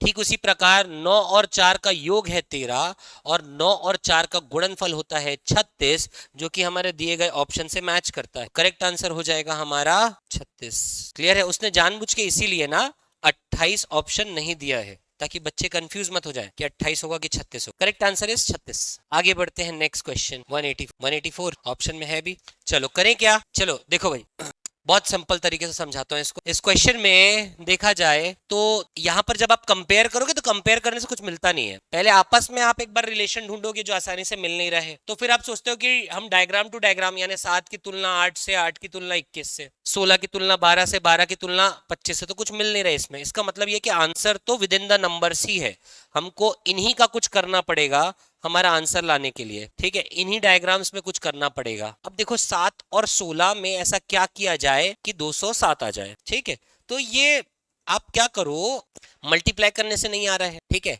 ऐड करने से भी नहीं आ रहा है, लेकिन अगर आप इन दोनों को ऐड कर 7 और 16 कितना हो गया 23, और अगर आप इनका डिफरेंस ले लो, अंतर ले लो, बड़ा माइनस छोटा कर दो, योग किया अंतर किया, 16 माइनस 7 कितना हो गया 9, और अगर आप इसको मल्टीप्लाई कर दो तो आंसर आ जाएगा आपका 207। ठीक, ऐड किया नंबर लिखा, सब्सट्रैक्ट किया मतलब अंतर डिफरेंस लिखा, मल्टीप्लाई कर दिया 207। यहां पर सेम चीज एक बार ऐड कर दो, कितना हो गया 20, अंतर निकाल दो कितना हो गया 4, 20 चौक 80। यहां पर भी सेम चीज ऐड करो, ऐड करोगे तो कितना आ जाएगा 46, और माइनस करो कितना आ जाएगा 4, और जब आप इसको लिखते हो तो आ जाएगा 184। क्या आपको बात समझ में आया? दोनों को ऐड किया, दोनों को माइनस किया, आपस में मल्टीप्लाई किया। ये वही चीज है कि कुछ बच्चे इसको इस तरीके से भी निकाल रहे हैं कि हाँ वही तो मैं कर रहा हूँ, ये वही चीज है। देखो आप जब ये लिखते हो, कुछ बच्चे क्या कर रहे हैं 16 का स्क्वायर किया, माइनस किया 7 के स्क्वायर के साथ, तो 16 का स्क्वायर होता है 144, और माइनस कर रहे हो आप 49,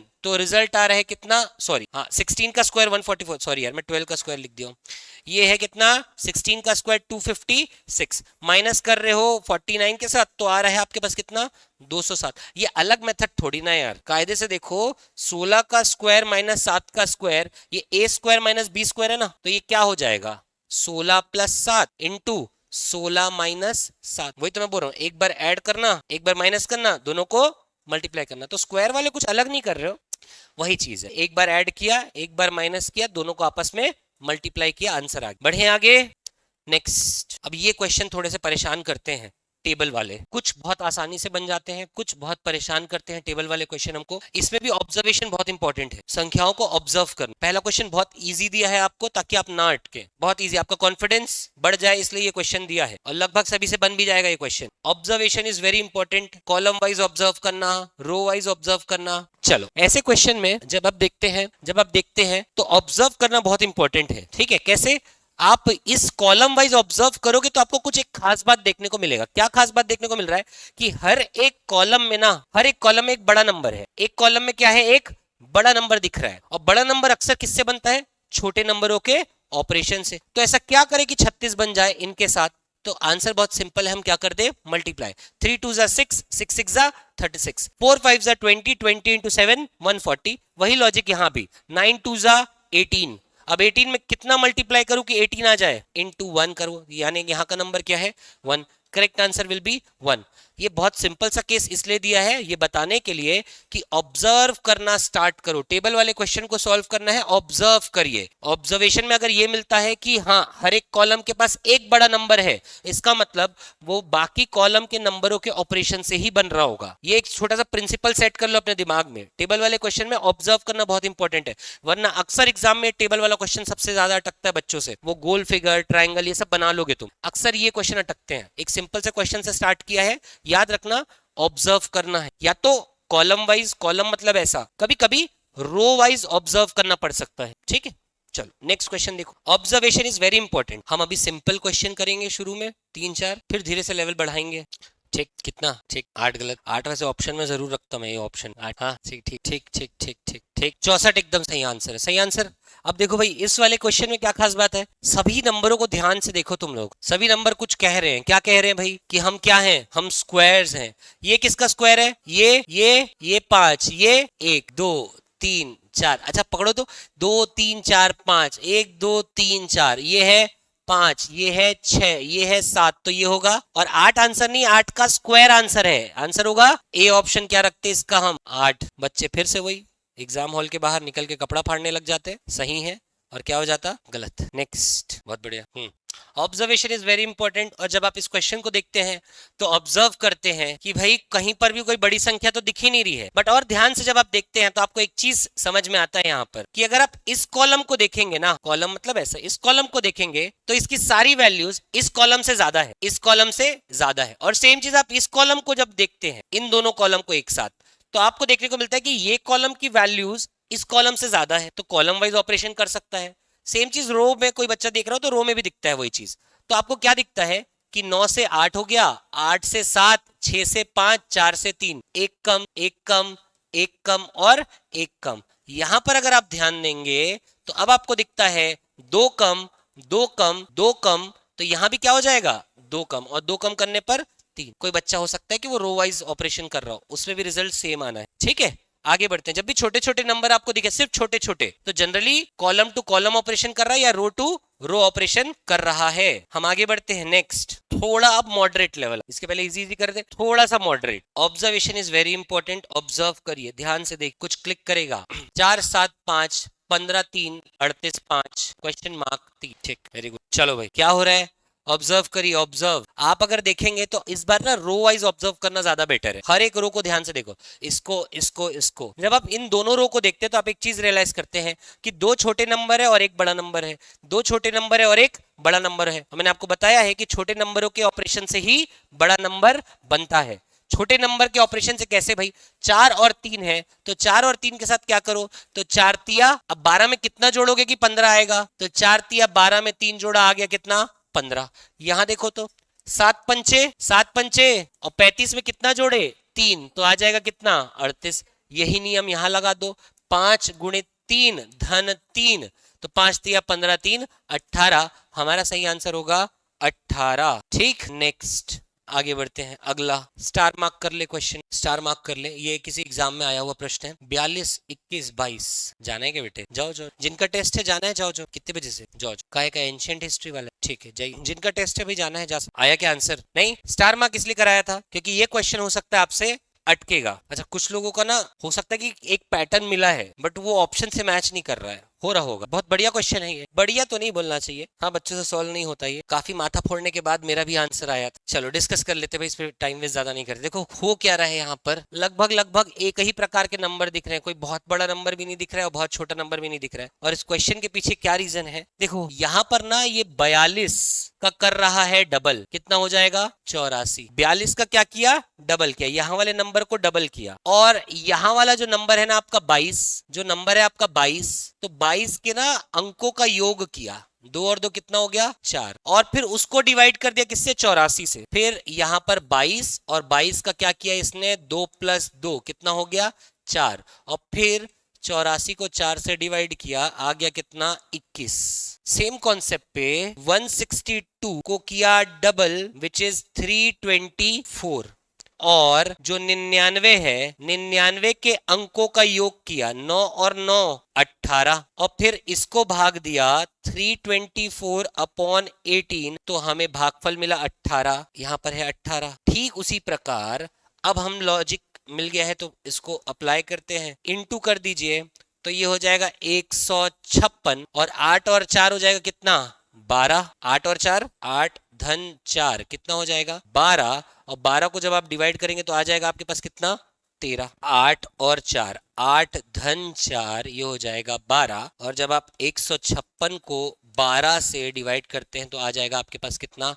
13। तो यहाँ पर आना चाहिए 13, ऑप्शन में भी है 13, तो करेक्ट आंसर हम बोलेंगे 13 का। ठीक, वो जो दूसरा लॉजिक में कह रहा था ना, वो ऑप्शन से मैच करता नहीं। जैसे कि कुछ बच्चों को हो सकता है ये चीज हिंट क्लिक की होगी कि क्या करें, हाँ 42 को डिवाइड करो किससे? 21 से, तो 42 को 21 से डिवाइड करने पर कितना आएगा? 2, और यहाँ पर लिखा है 2 2। अच्छा, यहाँ पर अगर आप देखेंगे तो 162 को डिवाइड करें 18 से तो हमें मिलता है कितना? 9, और यहाँ पर लिखा है कितना? 9 9, बट यहाँ पर ऐसा नंबर नहीं लिखा है ना, इसलिए ये वाला लॉजिक सेट होता नहीं है। हाँ, वहां पर कुछ नंबर लिखा होता 3 3 4 4 8 8, तो बात अलग थी, इसलिए ये लॉजिक सेट नहीं होता। आगे बढ़ते हैं नेक्स्ट क्वेश्चन। देखो मेरे अकॉर्डिंग ना बहुत सारे क्वेश्चन हमने इसके प्रैक्टिस कर लिए हैं, अब समय आ गया है कि हम ना अगले चैप्टर की ओर मूव करें। आखिरी के 10 मिनट जितने क्वेश्चन हुए तो हुए, वरना फिर पीडीएफ में आपसे शेयर करूंगा, ठीक है? वरना क्या होगा, इस संडे हम बहुत ज्यादा टॉपिक कवर कर नहीं पाएंगे। लॉजिक सेम है जो शुरू में मैंने आपको बताया था, अंदर का नंबर जो है वो बाहर के नंबर के ऑपरेशन से ही आएगा। बाहर के नंबरों में ऐसा क्या किया जाए कि अंदर का नंबर आए। चलिए, क्या दिख रहा है भाई? छोटा नंबर है अंदर, तो छोटा नंबर है तो फिर वो माइनस वाला चीज आ रहा होगा। अब कैसे? तो देखो 4 चौक 16 और 5 दिया, अंतर करोगे तो कितना आएगा?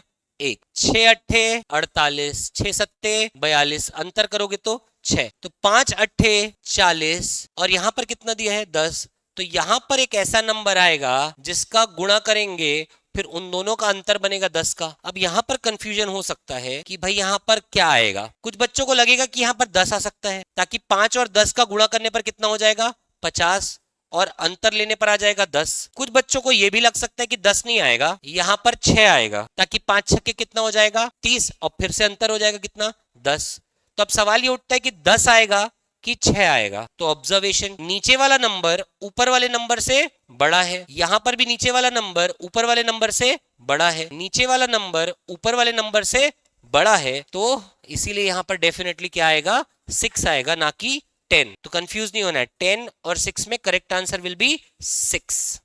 Are we clear? चलो भाई नेक्स्ट, अब मैं ना कुछ अच्छा सा क्वेश्चन देखता हूँ, चलो इसको भी देख ले। ऐसे क्वेश्चन भी बहुत ज्यादा आते हैं जहां पर जनरली वो एडिशन छोड़ के सब कर रहा होता है। दिखने में ऐसा होता है 72 + 45 18 के बराबर, 84 34 19 के बराबर, 56 42 17 के बराबर, तो 69 + 31 किसके बराबर होगा? यहाँ पर वो जनरल एडिशन नहीं करता, सामान्यतः वो योग नहीं निकाल रहा है, जनरल एडिशन नहीं हो रहा है। और सीधी सी बात है यार, वो हमको ऐड करने का सिंपल सा क्वेश्चन तो देगा नहीं। 19 इज द करेक्ट आंसर। चलो भाई सही बच्चे ध्यान दें। अच्छा, आपको ये डाउट क्रिएट हो सकता है कि 72 + 45 वास्तविकता में ये होता है कितना? 117 है ना, बट यहाँ पर कितना दिया है?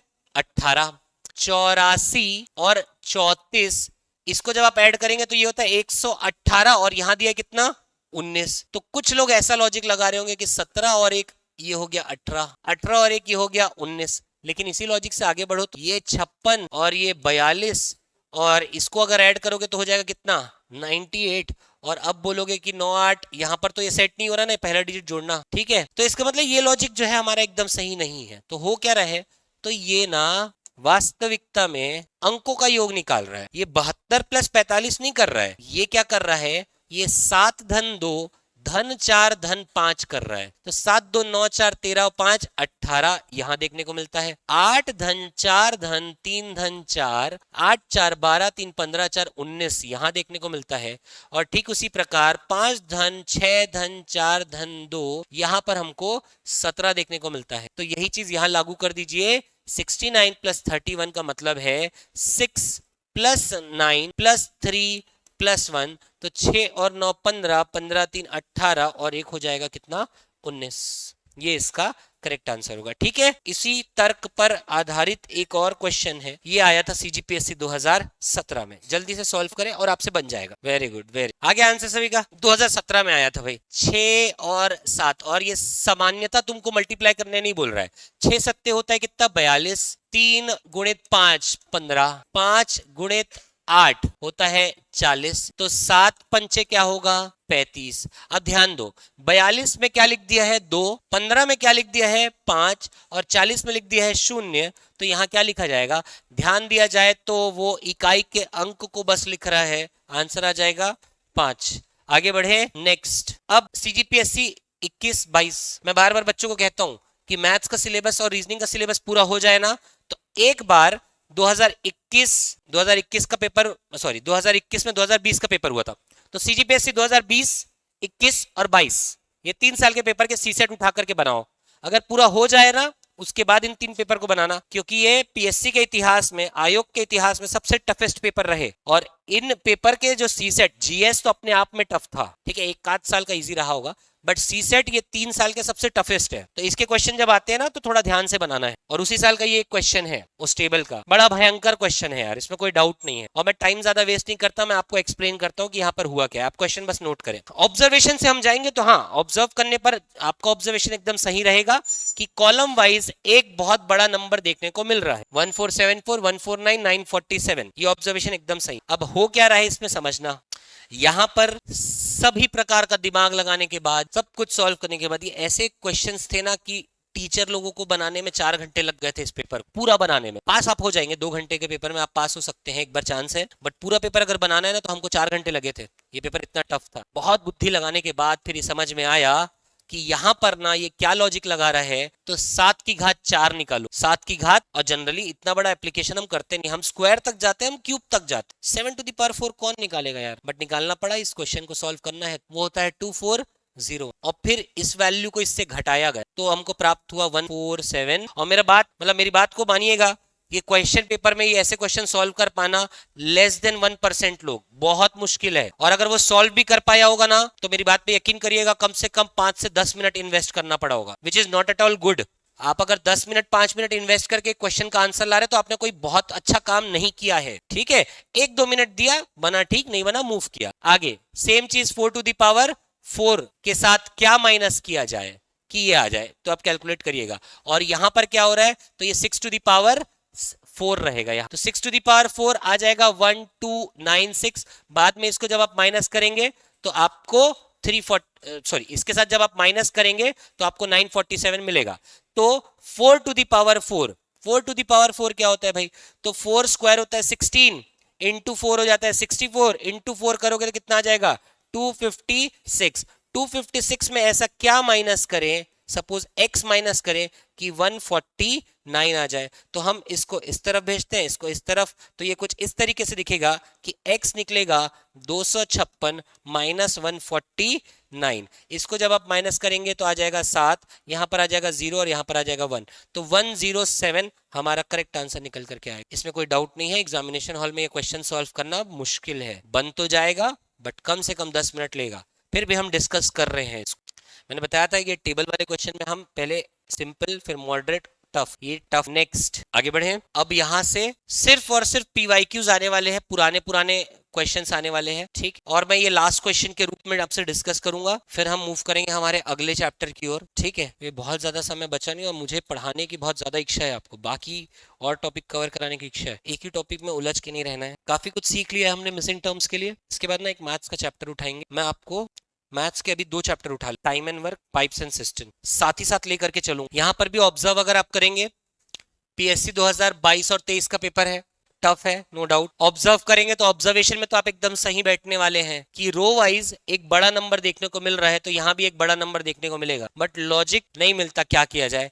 तो यहाँ पर अब इसने क्या बदमाशी की है कि इसने ना इसको किया इंटू 3, इसको किया इंटू 2 और दोनों को ऐड किया।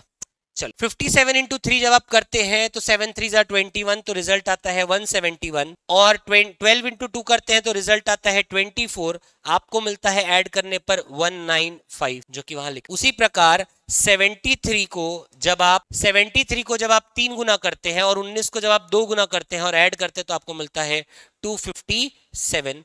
ठीक उसी प्रकार इसका 3 गुना करना है, इसका 2 गुना करना है और ऐड करने पर ये सब रिजल्ट। कभी कभी इंटू 3 इंटू 2 वाला लॉजिक भी से काम करता है। हम चर्चा इसलिए कर रहे हैं ये सब क्वेश्चंस को कि भूले भट के रिवीजन करते हुए जब आप इस चीज को देखें और ऐसी प्रकार का कुछ एग्जाम में है तो आपको क्लिक कर जाए कि यार एक पैटर्न ये वाला भी तो था, इंटू 3 इंटू 2 वाला। नेक्स्ट बस फिर से 21-22, फिर भी ये रिलेटिवली थोड़ा सा इजी क्वेश्चन है, थोड़ा सा इजी क्वेश्चन है। क्यों इजी बोल रहा हूं मैं बता, टफ है नो डाउट, बट थोड़ा इजी है। क्यों इजी है थोड़ा सा देखिएगा। यहाँ पर ना जब आप इस क्वेश्चन को देखते हैं तो बीच वाले रो में ना आपको कुछ नंबर्स दिख रहे हैं which are perfect square. Exactly ये है किसका, ये है किसका और ये है किसका, 23 का। ये स्क्वायर है परफेक्ट। अब ऐसा क्या किया जाए कि हमको 1102 मिले, 1861 मिले और 1864। तो एग्जैक्टली हो ये रहा है कि यहां पर 33 का कर दीजिए आप क्या, स्क्वायर। 33 का आप कर दीजिए कितना, स्क्वायर, और 29 का कर दीजिए स्क्वायर, और फिर उनके साथ इसको ऐड कर दीजिए, आ जाएगा आपका कितना, 1102। ठीक है, किस तरीके से कि जब आप 33 का स्क्वायर निकालते हैं भाई, तो 33 का स्क्वायर कितना हो जाएगा, तो देखो 3 3 9 9 9 9, तो यहां आ जाएगा 9 8, यहां पर आ जाएगा 1089, तो 1089। अब 1089 के साथ 13 जोड़ो तो मिलेगा आपको 9 और 3 12 का 2 कैरी ओवर 1, 8 और 1 9 बन गया, 9 और 1 10 का 0 कैरी ओवर 1, 0 प्लस 1 1 बन गया और 1 का 1 110। उसी हिसाब से यहां पर भी जब आप 29 का स्क्वायर करते हैं उसके साथ जब आप 23 जोड़ देते हैं तो आपको मिलता है कितना, 864। 29 का स्क्वायर जब आप करेंगे तो आपको मिलेगा कितना, 841। 29 का स्क्वायर होता है 841। अब 841 में 23 जोड़ी आपको मिल जाएगा 864।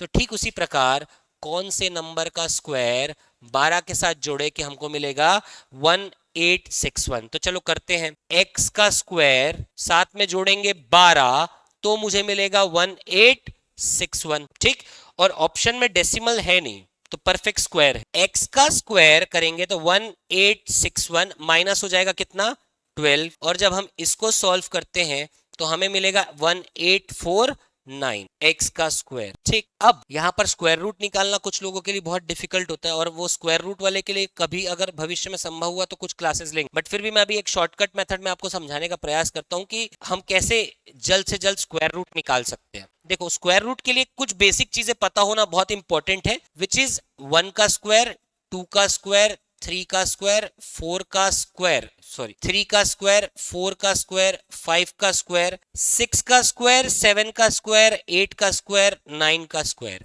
ये चीज ये याद रखना बहुत इंपॉर्टेंट है। क्यों समझना, 1 का स्क्वायर 1 होता है, 2 का स्क्वायर 4 होता है, 3 का स्क्वायर 9 होता है, 4 का स्क्वायर 16, 5 का स्क्वायर 25, 6 का स्क्वायर 36, 7 का स्क्वायर 49, 8 का स्क्वायर 64 और 9 का स्क्वायर 81। ऑब्जर्व करने वाली बात यह है कि इकाई का अंक देखो, इकाई का अंक आप अगर देखोगे तो इकाई के अंक में सभी अंक को देखने को नहीं मिल रहा। क्या क्या देखने को मिल रहा है, इकाई के अंक में 1 आ रहा है, 4 आ रहा है, 6 आ रहा है, 5, पहले 5, 1 4 5 6 और 9, सिर्फ यही डिजिट आ रहे हैं। यहां पर इकाई के अंक में क्या नहीं आ रहा है, 2 नहीं आ रहा है, 3 नहीं आ रहा है, 7 नहीं आ रहा है, 8 नहीं आ रहा है। बात समझ में आया? इसका मतलब है कि अगर 2, 3, 7 और 8 दिखेगा ना यूनिट डिजिट में, तो वो किसी का परफेक्ट स्क्वायर नहीं हो सकता। परफेक्ट स्क्वायर अगर वो है नंबर, तो आपको हमेशा 1, 4, 9, 6, 5 यही सब देखने को मिलेगा। हमारे पास क्या है अभी नंबर 1849, इकाई के अंक में क्या है 9, तो डेफिनेट सी बात है हाँ ये किसी का परफेक्ट स्क्वायर है। अब 9 किसके में परफेक्ट स्क्वायर देखने को मिलता है भाई, 9 यहां पर है और 9 यहां पर है। इसका मतलब ये एक ऐसे नंबर का स्क्वायर है जिसके यूनिट डिजिट में या तो 3 होगा या तो 7 होगा। सॉरी, अरे 9 किसका बन रहा है 7 का, 9 किसका बन रहा है 3 का, तो यूनिट डिजिट में या तो 3 होगा या तो होगा ऐसा। अब हमको पता लगाना है कि भाई टेंस डिजिट में क्या है, यहां पर होगा क्या 7 और यहां पर होगा क्या, ठीक बात है। तो हम क्या करते हैं, जब परफेक्ट स्क्वायर निकालना होता है ना, तो इसको दो दो के टुकड़ों में पहले तोड़ो। दो दो के टुकड़े में तोड़ने के बाद आप ध्यान दो इकाई का अंक क्या है, इकाई का अंक है क्या 9, यानी ये 3 का स्क्वायर से भी 9 बनता है, 3 का स्क्वायर 9, 7 का स्क्वायर 49, उसमें भी 9 बनता है। यहां तक के ठीक है, इस पेयर का काम खत्म हो गया। आ जाओ दूसरे पेयर, अब आ जाओ किसमें 18। अब 18, अब आप ये देखो कि 18 किन दो परफेक्ट स्क्वायर के बीच में आता है 4, तो छोटे वाले स्क्वायर को पकड़िए। जैसे कि फॉर एग्जांपल अगर ध्यान से देखा जाए तो ये 18 दो परफेक्ट स्क्वायर के बीच में आता है, एक है 16, एक है 25, और 16 किसका स्क्वायर है 4 का, तो यहां पर आ जाएगा क्या 4, यहां पर भी आ जाएगा क्या 4। छोटे वाले को पकड़ना है, छोटा वाला है 16, 18 से छोटा कौन है 16, तो 16 के लिए हम जानते हैं वो किसका स्क्वायर है 4 का, यहां भी आ गया 4। अब हमारे पास एक विकल्प है 43 है आंसर या 47 है। अब ऑप्शन में 43, 47 में देखो कौन है, तो आंसर हो जाएगा हमारा 43। लेकिन अगर ऐसा हो गया कि 47 भी रख देता तब कैसे पहचानते, तब तुम क्या करना 4 का गुणा उसके अगले नंबर से करना, 4 पंचे 20, और 20 जो है, अब हमारा नंबर क्या है भाई 18, हमने अगले नंबर से गुणा किया, कितना आया 20, 18 20 से छोटा है ना, तो हमारा आंसर छोटा वाला होगा। अगर बड़ा होता तो हमारा आंसर बड़ा वाला होता। मैं जानता हूं बहुत कंफ्यूज हो रहे होगे, 2 घंटे क्लास भी बैठ गए हैं और फिर मैं एक नया टॉपिक छेड़ दिया हूं स्क्वायर पहचानना। कभी फुर्सत में मौका मिला ना तो ये स्क्वायर वाले जो कैलकुलेशन है इसको अपन अच्छे से विस्तार में समझेंगे। 3-4 एग्जांपल तो चाहिए। जो बच्चे अभी तक के उठे नहीं है, जाओ थोड़ा सा फ्रेश होके आ जाओ 5-10 मिनट। मैं इसलिए कह रहा हूँ क्योंकि नया टॉपिक स्टार्ट करूंगा और बहुत इंपॉर्टेंट टॉपिक है आपके लिए, टाइम एंड वर्क। सिर्फ 5 मिनट उठ के आ जाओ, कि अगर उठोगे नहीं, ब्रेक नहीं लोगे ना, तो रॉकेट साइंस हो जाएगा। टाइम एंड वर्क ऑलरेडी बहुत डिफिकल्ट है, मैं बहुत आसान तरीके से बताऊंगा, इसमें कोई डाउट नहीं है कि इसके बाद ना मैथ्स में तुम्हारा one of the favourite topic होगा time and work, one of the favourite. तो 5 मिनट का लेकिन ब्रेक जरूर लो, मेरे लिए भी जरूरी है थोड़ा सा। 5 मिनट बस, सिर्फ 5 मिनट। घड़ी देखे 12-11 हो, आने दो सबको आने दो। बाकी तब तक के तुम लोग ना ये पुराने वाले मतलब कुछ आगे के क्वेश्चन जो छोड़ा हूं ना मैं, उसको नोट कर लो। ये भी आया, ये तुम्हारे असिस्टेंट डायरेक्टर हॉर्टिकल्चर के पेपर में आया था 2022-23 में। फिर भी ये बहुत इजी क्वेश्चन है, सब एक बार आ जाए फिर अपन टाइम एंड वर्क स्टार्ट करते हैं ना। कुछ बच्चे गए, ये इजी क्वेश्चन है। 17, 54, 13 क्वेश्चन मार्क, 12, 63। ऑब्जर्व करोगे अगर तुम कॉलम वाइज तो क्या देखने को मिलेगा कि 17 का स्क्वायर कितना होता है 289, और अगर उसमें 54 घटा दें तो हमको मिल जाता है बहुत आसानी से 235। वही लॉजिक यहाँ पर 12 का स्क्वायर होता है 144, और अगर हम उसमें 63 हटा दे तो हमें मिलता है 81। तो उसी तरीके से 13 का स्क्वायर 169। अब इसमें कितना घटाएं, x घटाएं, कि हमको कितना मिलेगा 132। x को उस तरफ ले जाना, आपका आंसर निकल करके आ जाएगा 37। आंसर होगा हमारा ऑप्शन नंबर बी। ठीक, ये सीजीपीएससी प्री में आया था 2022-23 में। 19, 35, 27, 36, 30, 37, 47, 42। बहुत सिंपल क्वेश्चन, ये भी बहुत सिंपल। भले 22 का पेपर है, अच्छा ये सीजीपीएससी प्री का भी है और असिस्टेंट डायरेक्टर हॉर्टिकल्चर में भी आया था, दोनों में आ गया था। तो देखो क्या हो रहा है यहाँ पर, इतना सिंपल है क्वेश्चन। वो कह रहा है पहले दोनों को जोड़ दो, 19 और 35 54, और उसका कर दो फिर आप आधा 27। फिर उसी तरीके से 37 और 47 84, और उसका कर दीजिए आधा 42। तो ठीक उसी प्रकार 36 में ऐसा क्या जोड़ें जिसका हम आधा करेंगे तो हमें मिलेगा कितना 30। तो 36 में x 2 को ट्रांसफर 60, x बराबर 24। आंसर होगा हमारा 24। ठीक, आ गए लगभग बच्चे। हेडिंग डाल लीजिए टाइम एंड वर्क, समय और कार्य। Time and work, time and work बहुत बड़ा चैप्टर है, इसमें कोई डाउट नहीं है। बड़ा बड़ा एज इन इसमें बहुत वैरायटी आता है, बहुत वैरायटी।